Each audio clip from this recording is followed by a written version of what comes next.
This is the head of a school and CEO of Jen's International School. So let's give him a big round of applause and say thank you for joining us here today. How important do you think extracurricular activities are?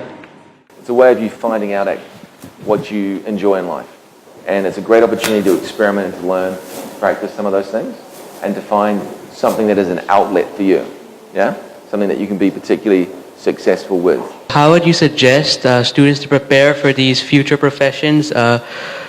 Because they're unknown and we don't really know much about them. It's a really good question. Absolutely correct in that there will be a ton of professions that currently we focus on that will disappear.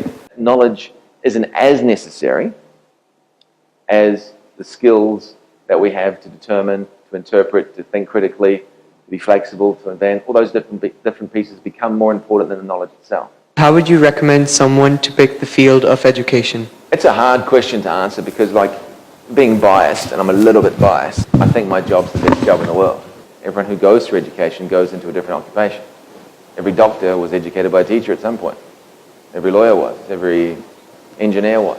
I'd like to know from you, how do you think a student should be able to identify and react to a bully? Bullying can be thrown around in almost an unfair way. If someone has an argument or a fight, it doesn't necessarily mean that person's a bully. And quite often that'll be the case. We might have a one-off incident and a clash. You might punch me. Doesn't mean that you're a bully, right? You've displayed poor behavior, poor judgment, and we need to look at that and resolve that conflict.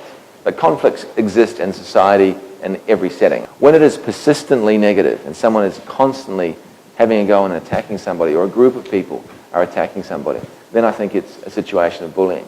And I think there's two things that people should do in that situation. The first is to try and stand up for yourself. Try and be assertive. People who generally bully by nature aren't very strong in their own character, and if someone stands up to them, quite often they'll back off. All right? So being assertive, I think, is an excellent thing to try and do.